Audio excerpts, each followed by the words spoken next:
The reading this morning is taken from Ecclesiastes, chapter 2, verses 12 to 26. That's Ecclesiastes, chapter 2, starting to read at verse 12. Then I turned my thoughts to consider wisdom, and also madness and folly. What more can the king's successor do than what has already been done? I saw that wisdom is better than folly, just as light is better than darkness. The wise man has eyes in his head, while the fool walks in darkness. But I came to realize that the same fate overtakes them both. Then I thought in my heart, the fate of the fool will overtake me also.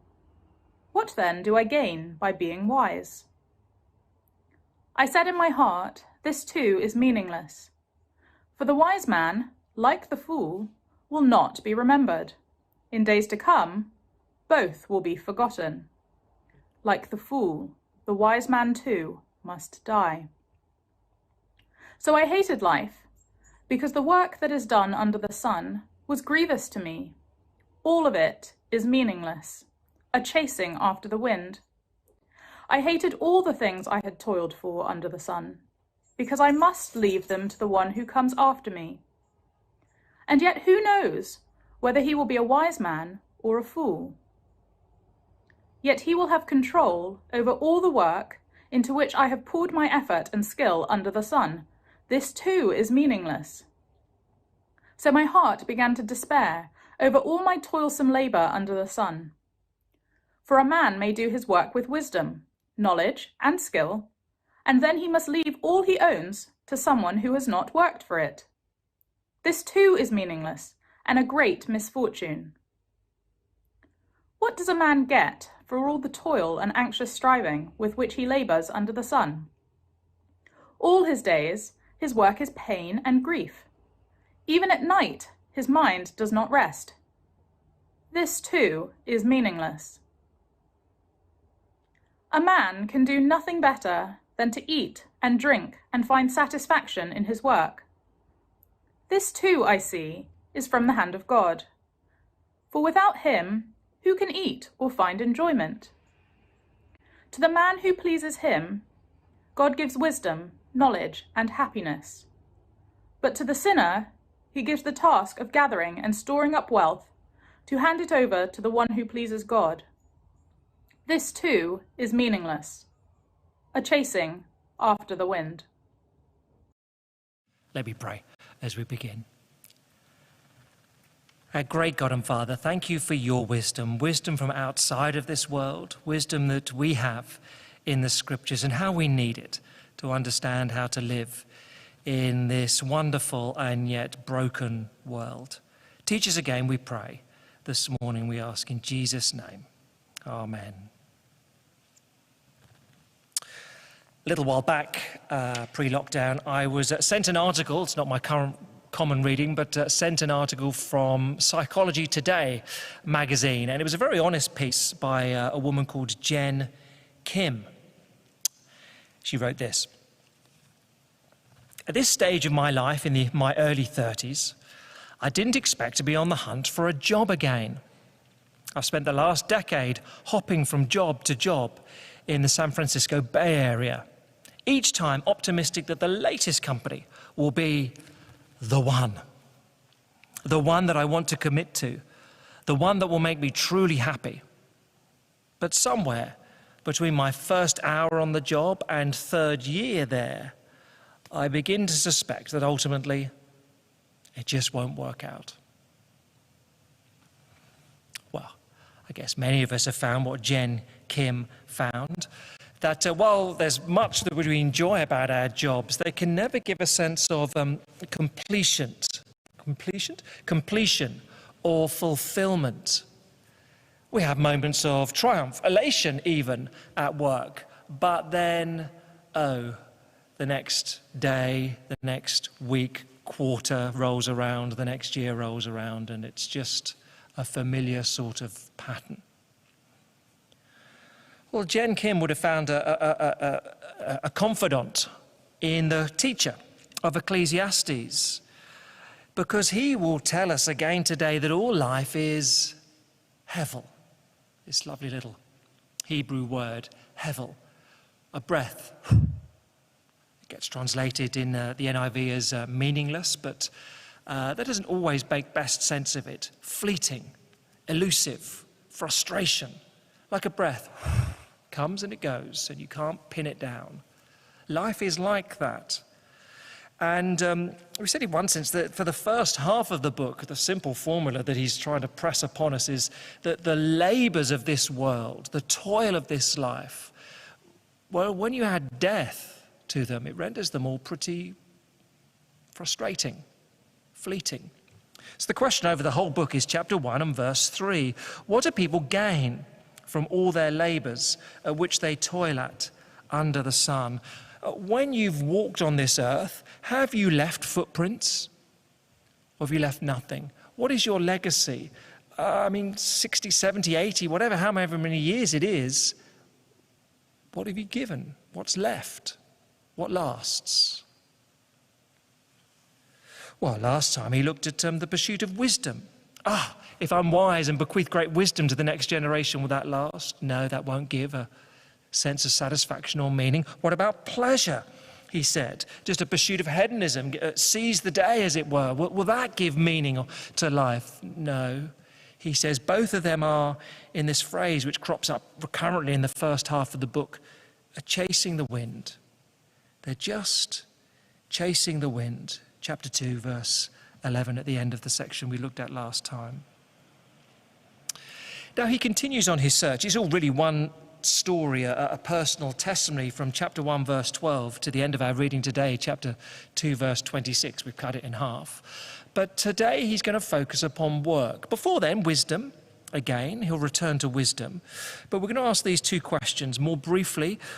What's the point of wisdom when you die like a fool? And then a bit more time on what's the point of working when your legacy will be squandered? And then we'll look at a better way, an alternative, so it's not too depressing. But those two questions then, and here's the first. What's the point of wisdom when you die like a fool? Chapter 2, verses 12 to 16. So chapter 2 and verse 12. Then I turn my thoughts to consider wisdom and also madness and folly. Here are two alternatives. On the one hand, wisdom, and on the other hand, there's a combination term, madness and folly, stupid folly, inane madness, however you want to translate it. What about, there's an option. I've returned to consider these. Now, of course, he has looked at these two before. Chapter 1 and verse 17, you get this parallel of wisdom and madness and folly. And you've looked at it, it didn't work for you, but he's a bit like a man, he's trying to find the purpose of life, the meaning of life, and he's a bit like a man who's lost his keys, and, well, they're in the drawer, aren't they? No, they're not in that drawer, and then he goes and searches numerous other places, and the last coat he was wearing, but then he returns to the drawer. Are you sure they're not in the drawer? So here he returns to wisdom. Surely is wisdom not a good thing, better than madness and folly? And yes, it is. It really is. So verse 12, verse 13, I saw that wisdom is better than folly, just as light is better than darkness. The wise have eyes in their heads, while the fool walks in the darkness. Oh, it's much better to walk with the lights on than walk with the lights turned off and you stumble. Wisdom is better than foolishness. It is a better way of living. So in my cursory look through the book, wisdom does a whole number of things. It'll preserve your life, chapter 7. It'll protect you, chapter 7. It'll give you strength, chapter 7, verse 19. It'll help you evaluate your experiences sensibly, chapter 7, verse 23. Wisdom will give you joy, chapter 8, verse 1. It'll save a city from invasion, 9:15. It's better than strength, brute strength, 9:16. It'll give you success in life, chapter 10, verse 10. In other words, the teacher says, wisdom's really good. Don't misunderstand me. It's far better to go through this life wisely than foolishly. That's why this word hevel doesn't always, meaningless isn't always the best translation of it, because there is more meaning in living wisely. But, second half of verse 14, but I came to realize that the same fate overtakes both the wise and the fool, they both die. And that's frustrating. Verse 15, I said to myself, the fate of the fool will overtake me also. What then do I gain by being wise? I said to myself, this too is frustrating, fleeting, impossible to grasp, meaningless. Verse 16, for the wise, like the fool, will not be long remembered. The days have already come when both have been forgotten. Like the fool, the wise person too must die. Oh. Do you remember, it was just a few weeks ago on Hart Island, just off Manhattan in New York City, pictures emerged of long trenches being dug on Hart Island, traditionally a place where unknown paupers are buried, but these long trenches being dug because the city couldn't cope with just the volume of those dying. And so it leaked out that everyone was just going to be chucked into these graves, the same grave, and then later, when there was a bit more time and capacity to sort things out, they'd be pulled out and reburied. And this caused absolute outrage. You can't just chuck everyone in together. That's horrible. Now, I think if I understand rightly, it was a mistake. That was never the intention. It was still for unclaimed bodies. Just the volume of them was so high, they needed somewhere for them to go. But the outrage that people felt, you can't just throw everyone into the same pit. That's not right. And the teacher is saying, but that is what happens. Some people, their legacy lasts a little bit longer, but verse 16, not long remembered. In the end, everyone gets thrown into this same box marked dead and forgotten. Look, I know there's this sort of tiny percentage of people that do get remembered, and there's those who do their pilgrimage to the grave of Karl Marx or whatever it may be, but that's tiny. He's talking generally. People are not remembered. So what if you live a wise life or a foolish one? As one writer puts it, if one fate comes to all, and that fate is extinction, it robs every person of their dignity and every project of its point. What's the point of wisdom when you die like a fool does, says the teacher. Well, let's ask a second question. Or let's look at the second question the teacher raises. What's the point of working when your legacy is squandered? Let's cheer ourselves up. Chapter 2, verse 17. So I hated life, because the work that is done under the sun was grievous to me. All of it is meaningless, a chasing after the wind. I hated all the things I'd told for under the sun, because I must leave them to the one who comes after me. Oh. I think you could easily marshal a case that Ecclesiastes, it's certainly the most honest of books in the Bible. Would we say that? Honest about frustration, realistic about how annoying life can be at times. Of course, the frustration here, verse 19, who knows whether the one who comes after me will be wise or foolish? Yet they'll have control over all the fruit of my toil into which I've poured my effort and skill under the sun. This too is meaningless. For a person may labor with wisdom, knowledge and skill, and then they must leave all they own to another who's not toiled for it. This too is meaningless and a great misfortune. Of course, this is a well-known phenomenon in families. It's a much quoted statistic that 70% of wealthy families lose the wealth by the second generation, 90% by the third generation. So lots of the super rich will now leave their money, will not leave their money to lots of kids, lots of money to their kids. So the Warren Buffett adage, I intend to leave my children enough money that they feel they could do anything, but not so much that they could do nothing. Although apparently he's going to leave his 3 kids $2 billion each, which I could stretch for my lifetime and do nothing. I reckon I could eke out $2 billion, but anyway, that's a different issue.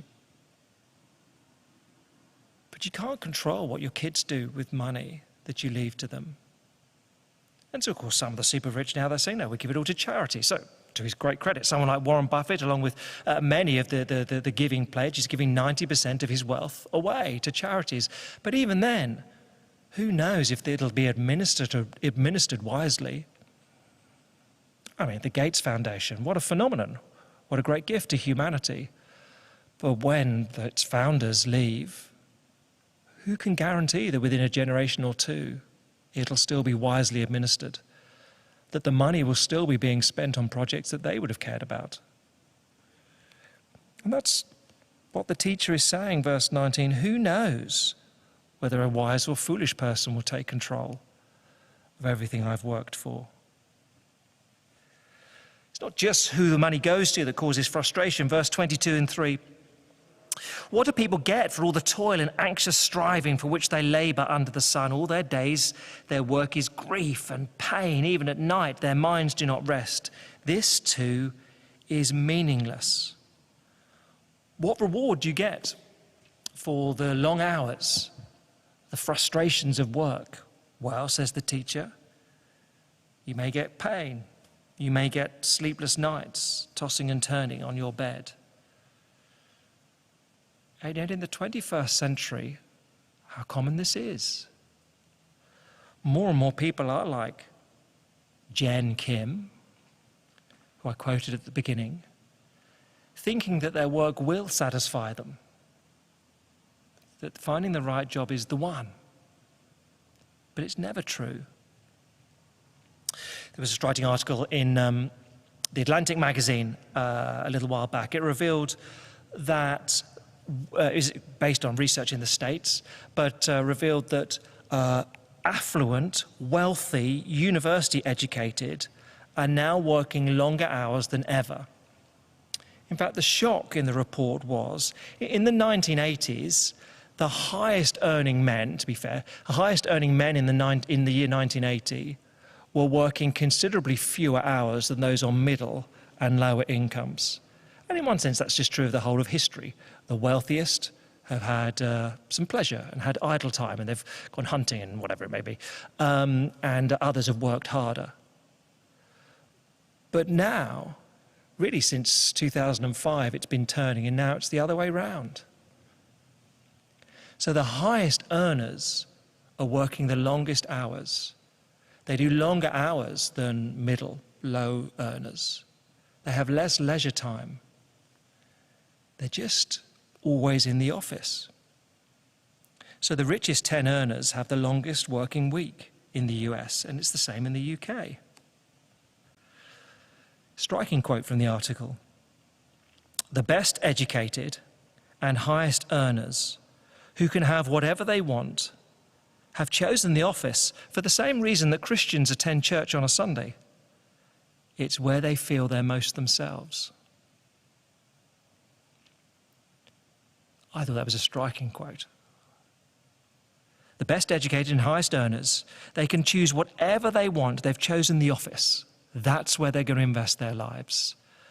Because, just as Christians do with church, that's where they feel most themselves.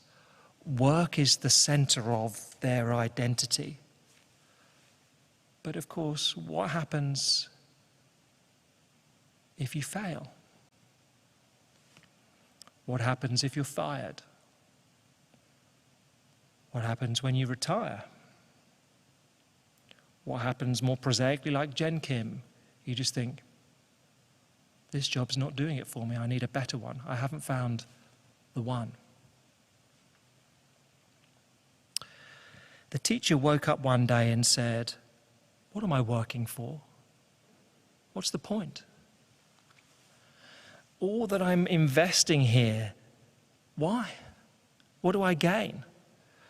Death mocks everything I'm going to achieve. Now, look, you might find him a bit gloomy. You might find these last couple of weeks a bit gloomy. But in one sense, he is just raging against death and the fact that death renders all our achievements a waste.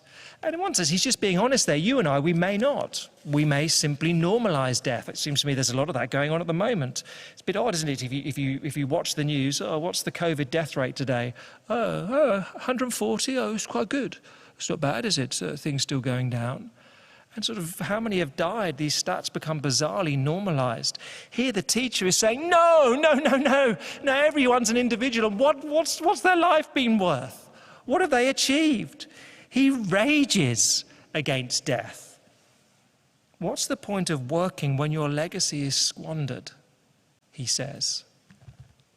I need more than that, he says. And there is. So finally, chapter 2, verses 24 to 26 is the first ray of sunshine really breaks through into the book. And 7 times we'll get advice like this repeated. It sort of climaxes in chapter 11, verse 9. There's a better way of living. Or we can put it in these terms, or enjoy the gifts of God. Verse 24, a person can do nothing better than to eat and drink and find satisfaction in their own toil. This too, I see, is from the hand of God, for without him, who can eat or find enjoyment? To the person who pleases him, God gives wisdom, knowledge, and happiness. But to the sinner, he gives the task of gathering and storing up wealth to hand it over to the one who pleases God. This too is meaningless, a chasing after the wind. Now I say or because this is an alternative. The teacher is not saying, well, life's an enigma, isn't it? You can't find contentment in wisdom, in pleasure, in your work, so stuff it.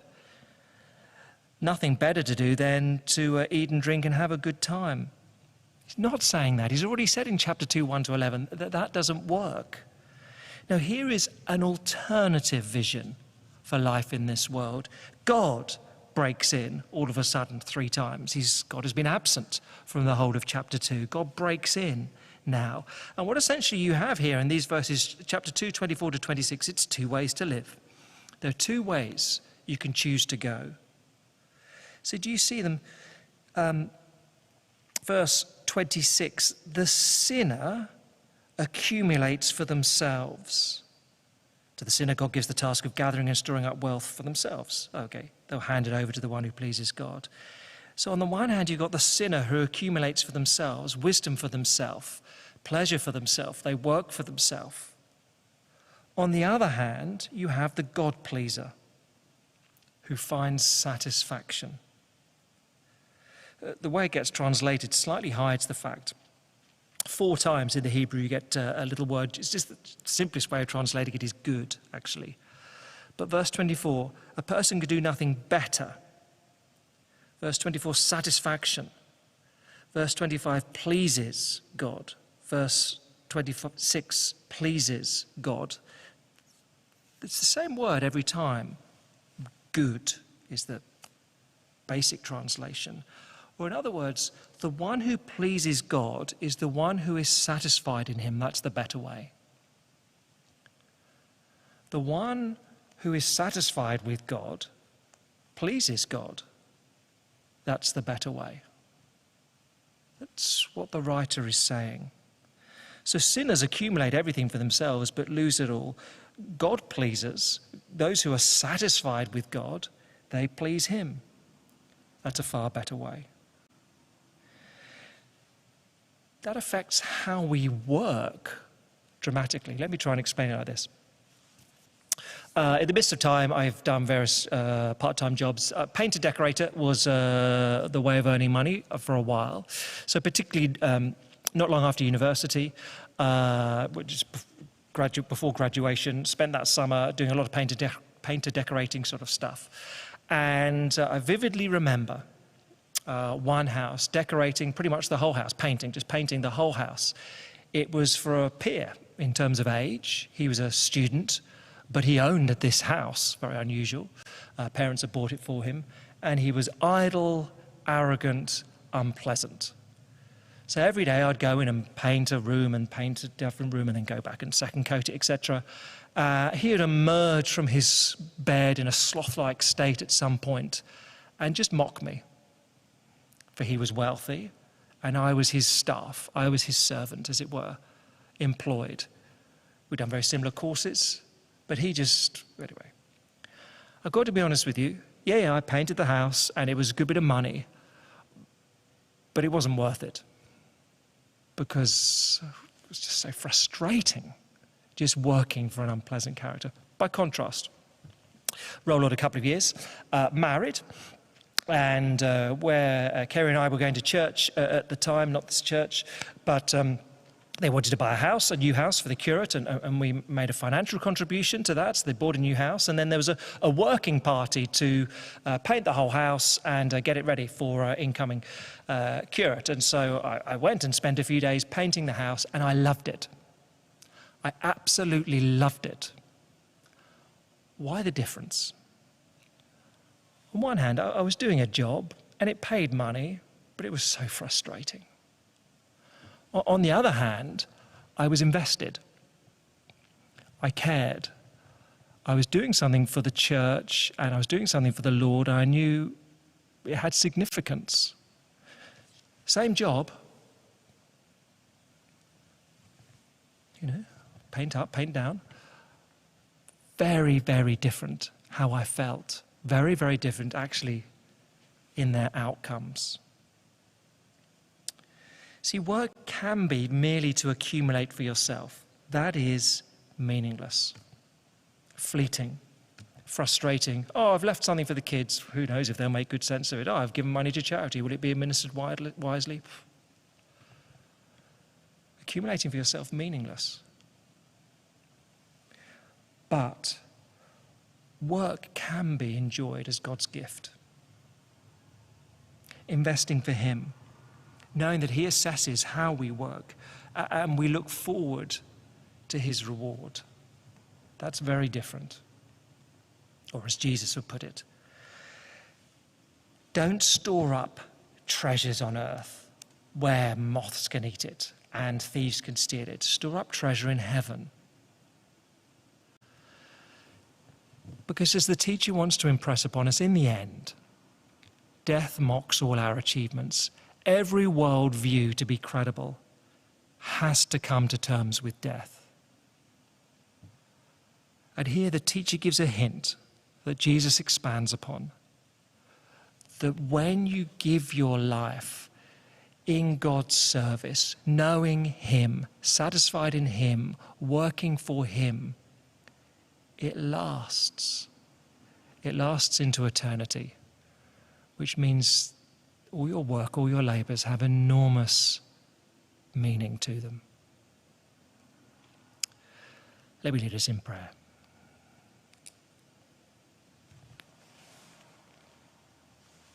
Our great God and Father, thank you for the relentless questioning of the teacher. Not always comfortable, but forcing us to come to terms with reality of this world.